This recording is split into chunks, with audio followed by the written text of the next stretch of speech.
Hi, guys. I'm James Lott Jr. here at JLJ Media, and I actually did the Aaron Hernandez After Show, and I'm going to post this in on the Aaron Hernandez After Show podcast that I have. That's audio. It's over on any audio streaming service, Amazon, Apple, iHeartRadio, Spotify, all those places. It's there under the Aaron Hernandez After Show, which we did was very, very, very, very, very successful for us. It was an out of the box smash for us. Didn't I don't know if there's any other after shows during Aaron Hernandez. I don't know if there are people covering it in certain things, but I think we're just for some reason people came to me, listen to my podcast every week. We did episodes play by play. I did episodes play by play. What I thought, watched the whole thing. It's part of American Crime Story. Ryan Murphy. We did the same time as the Monsters After Show, which I didn't do that one. That was Patton. That was Matt and Kat who did that one before our channel.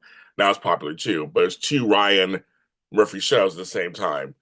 Okay, so I think they kind of help fit off each other. But still, this show is still hitting. Like as of today, as I'm recording this, it's my number 5 show out of 86 shows that I have right now today. So since we were listening to it.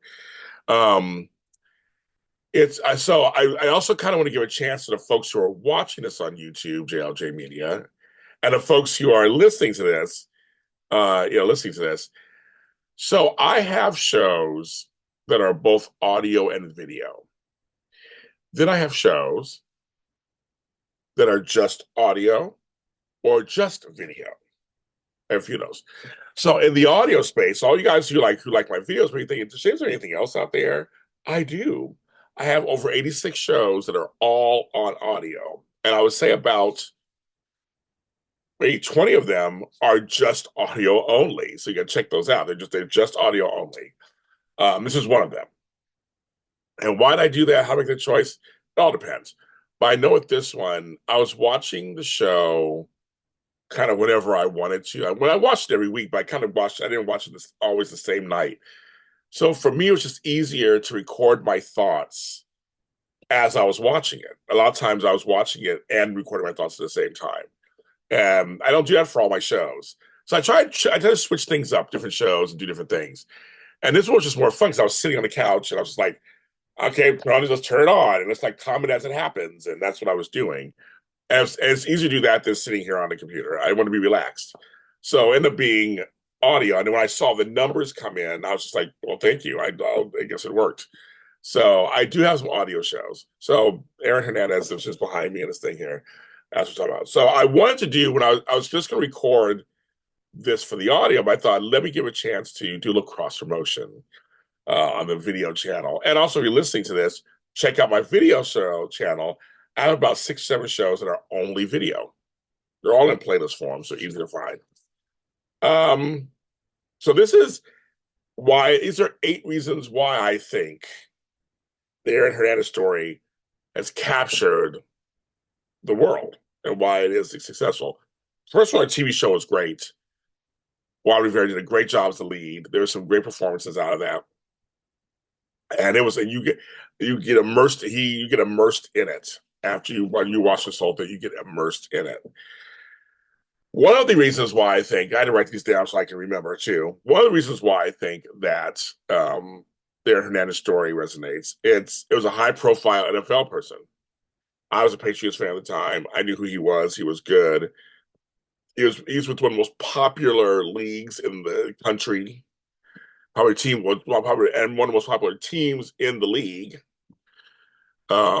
So the shocking downfall, the rise up and the shocking fall is what gave people attention. It got a lot of media attention, plus there was murders involved. Number 2, true crime is in. True crime. I mean, it's never really been out, but true crime is really people are just like they have a fascination right now with true crime stories. And when they involve somebody high profile, even the better, right? 3, it was that whole rapid rise, rapid downfall. He had a multi-million-dollar contract. He almost had everything. Had a wife and a kid and all that stuff in there. And then he also was a Super Bowl. Then suddenly, arrest, Um, it's trial, jail. It's very dramatic. It's like the rise to fame and the fall of agony and defeat. It's kind of crazy. Number four, there's a lot of psychological and behavioral complexity to the story, right? It involves hard upbringing, you know, crazy family dynamics, traumas, questions really about his mental health going unchecked. They spark a conversation out there for all of us in a way of, how that all intersects with fame and with sports and sports training, criminal behavior, drugs, how nature versus nurture, can someone be saved? I mean, there's a whole bunch of conversations come out of that. Number five, then actually there's the chronic traumatic endocephalopathy, CTE, and player health discussions. There's a movie called Concussion that came out years ago. I actually interviewed someone a doctor who was talking about concussions with football players, especially. Football is a hard sport. Um, so his brain literally was altered, possibly. That's the discussions from playing football and the head injuries he kept taking. Um, so that opens up the whole thing about the NFL, their responsibility. Why I discuss about other players who beat their wives or have cognitive issues afterwards. They were once the big men on campus, so to speak, and then they're little old men who can barely walk, barely think. It sparks all of that because I love football. I'm a big football fan myself, and go Steelers. Actually, didn't go. Really didn't make it to the Super Bowl this year. Um, but I know football. I played football. I know football is one of the hardest sports. It's one of the shortest times. They only do like 3 or 4 months. And that's it in terms of actual play compared to other sports that go longer, like baseball and basketball. It's a rough sport. It's rough, like hockey. Yeah, hockey's rough. Rugby, I was gonna say rugby. I was trying to say they're rough sports.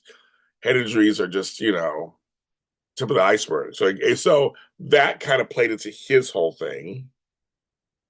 Number six, of course, legal courtroom action. Oh, people love that. The multiple trials, the tribulations, the appeals. It's high stakes, the twists and turns. People love it. They just do. That's why procedurals are very popular.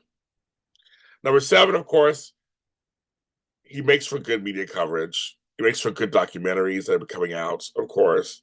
Netflix did The Killer Inside the Mind of Aaron Hernandez. I might watch it and I'll put it on this show. If I do watch it, I'll review it on this show. Well, I'll just let you know that for sure. So I kept it in the spotlight and stuff. At number eight, of course, the big one, sexuality. Questions of identity and hidden sexuality, hidden struggles. People like that too. There was suggestions he might have been gay or he might have been bi. He was got these struggles. The gang stuff. He had friends who were gangs. There's also that too. So it's kind of like, what was going on? People get intrigued by that. And people like to speculate themselves and delve into that. So I think that's also very, very juicy. And that's it's very juicy. So I think those are the 8 reasons that people got into this story. I'm just gonna read the reasons again. High profile NFL status, true crime fascination, rapid rise and downfall, psychological behavior complexity, CTE and player health discussions, courtroom drama, legal battles, media coverage, documentaries, and the questions of identity, and hidden struggles. That's what it was for Aaron Hernandez. I'm James Lott Jr. Again, the actual show, it's all audio. All of the episodes I talked about, I think I did a pre-episode too and a post-episode. They're all there. But anything Aaron Hernandez, this will turn into anything Aaron Hernandez, right? And I want to give the listeners what they want. You guys are really enjoying this after show, so I want to see how I can continue it of various ways. So I'm just going to turn this into anything Aaron Hernandez will be on this show because I also have his brother's book, DJ's book. I'm going to read that. I'll review that on this show also. So like, subscribe, and comment out there on the audio space where you find your audio podcast. Just look up Aaron Hernandez Aftershow. It's very simple, and we'll go from there. I'm James Lott Jr. Thanks for watching and or listening, and we'll talk to you next time.